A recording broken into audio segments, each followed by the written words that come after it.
Halo, shalom saudara. Pernah nonton pertandingan sepak bola sekelas Piala Dunia? Wah, biasanya pertandingan seperti ini ya, itu penuh dengan supporter yang militan habis ya. Jadi kalau ada sebuah tim, kalau dia main sebagai tuan rumah, dia akan mendapatkan keuntungan besar dari dukungan supporternya. Sementara kalau tim tamu ya, mereka justru akan mendapatkan tekanan besar dari supporter tuan rumah, karena supporter mereka juga kurang ya. Tapi saudara, sekuat apapun suara para supporter, penentu kemenangan itu adalah keputusan wasit ya, bukan keputusan para supporter. Sehingga ini tinggal memastikan apakah wasitnya takut nggak pada penonton.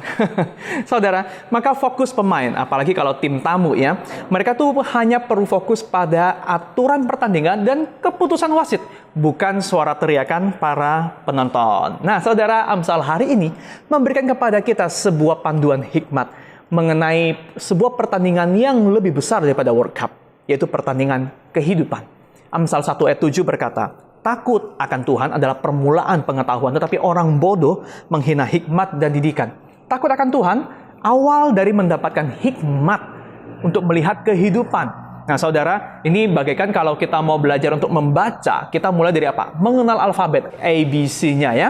Tanpa mengenal ABC, kita susah untuk bisa membaca sebuah kalimat. Demikian pula saudara, tidak mungkin bisa mengenali kehidupan tanpa mengenali perspektif pribadi yang menciptakan kehidupan itu sendiri. Takut akan Tuhan itu apa sih? Takut itu kan ada dua macam. Yang pertama itu takut yang terikat kepada akibat. Yang kedua itu takut yang lahir dari pribadi. Kalau yang pada akibat, kita semata-mata lihat pada hukuman.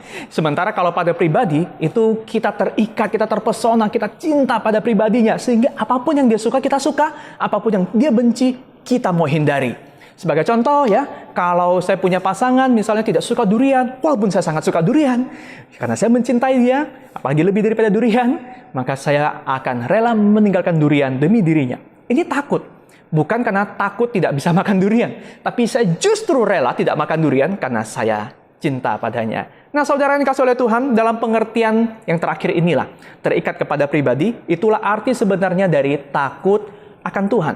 Takut yang demikian justru membuat kita semakin cinta, semakin kagum pada pribadi itu, kepada Tuhan. Saudara, pilihan kita sebenarnya cuma ada dua, yaitu apakah kita menjadikan Tuhan ataukah yang lain selain Tuhan, bisa apapun itu, sebagai kebenaran hidup dan perspektif dalam menilai hidup. Bedanya apa?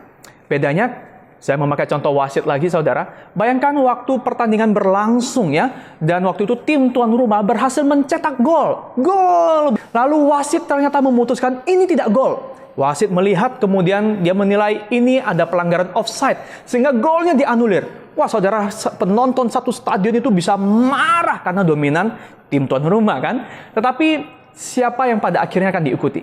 Suara penonton atau suara wasit?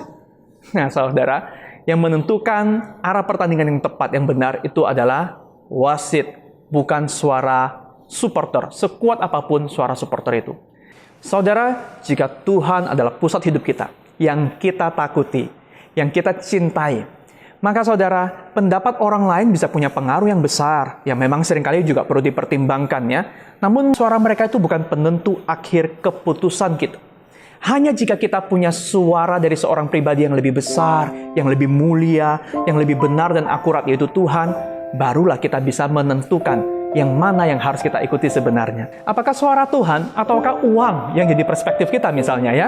Apakah cuan, rugi yang jadi penentu kita melakukan sesuatu, atau semata-mata karena kata Tuhan? Saudara, renungkanlah apa sih sumber takut kita yang mendorong kita untuk memilih akhirnya melakukan sesuatu. Tuhan atau bukan Tuhan?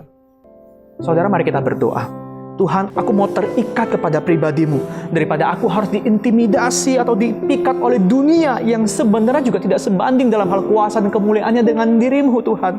Biar Engkau menjadi pribadi yang nyata dan hidup di hatiku. Amin.